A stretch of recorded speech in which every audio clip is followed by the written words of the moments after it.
Laurie and Justin, it is hard to believe that after, an extended period of time, the Challenge Conference is actually going to happen next month in Kansas City. And it's an exciting event. I'm looking forward to it. But, when you look back, an event like this has been a part of the life of the Free Church for a long time. In fact, I've shared with both of you before that I remember going to the precursor of Challenge Conference. It was called the FCOIF National Conference back in those days when I was in high school in the early 70s. And so it's been around a long time. So, Laurie, give me a little bit of background. Tell me somewhat of how did all this come about?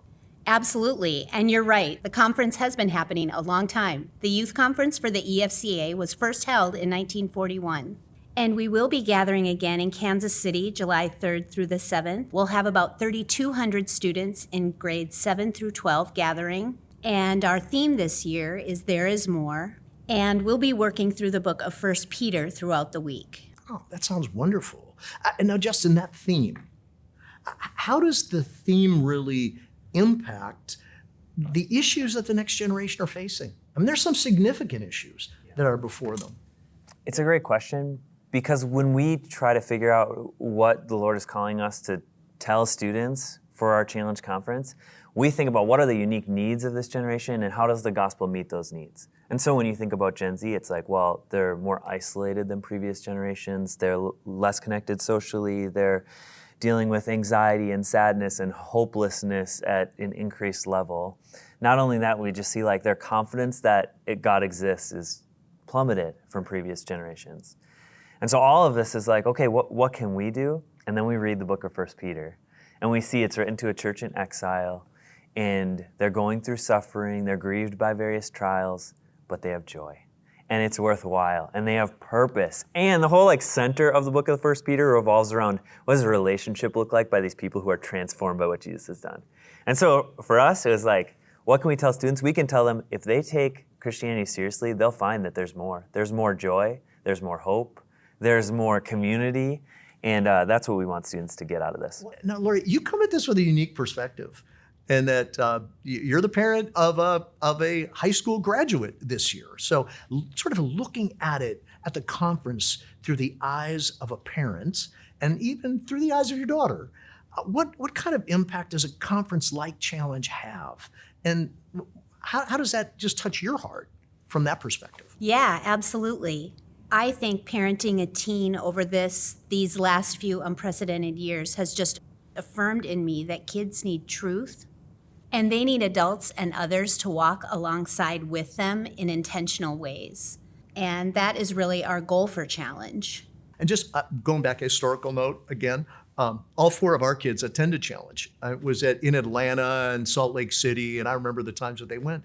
They still, in their 30s, talk about the significance of the things God did in their lives at those Challenge conferences and in the youth ministry and student ministries they grew up in. So it's life-changing. Well, you raise a good point. I think our goal as a conference planning team has always been not to create that mountaintop moment, but rather give momentum for the youth workers and what they're doing in their communities. I know for our kids, it was the leaders from their home church that took those ideas and kept investing in their lives consistently over time.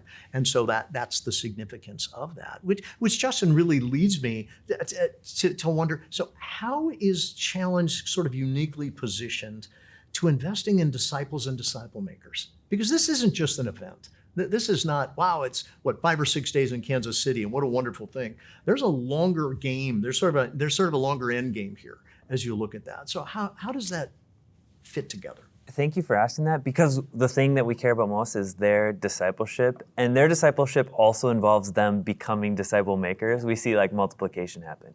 So it can't just be 1 week. It has to be the next week and the week after and the month after and the year after Challenge, where we still see these, 3,000 students going back to the 100,000 friends that they represent, ready with this same message, this same good news. And so for the conference, we try to be intentional about shaping the head and the hands and the heart. So for the head, we have great speakers lined up to teach the Word of God.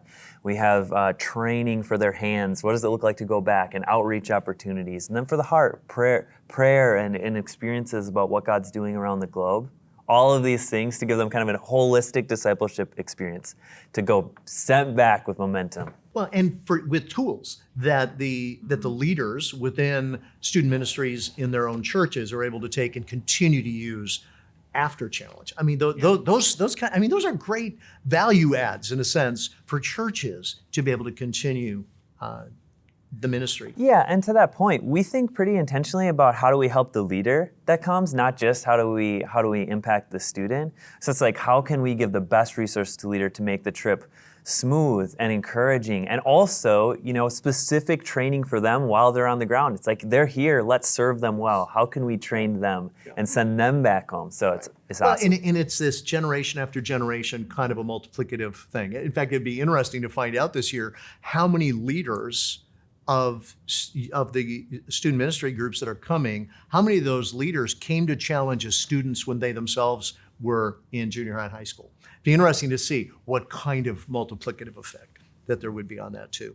Well, obviously we need to pray, and we want to be in prayer for you, for the team. Laurie and Justin, what are some ways that we can be praying for you and for Challenge? Well, our conference mission is to create a catalytic environment that challenges students to live on mission with Jesus every day, everywhere, with everyone, forever.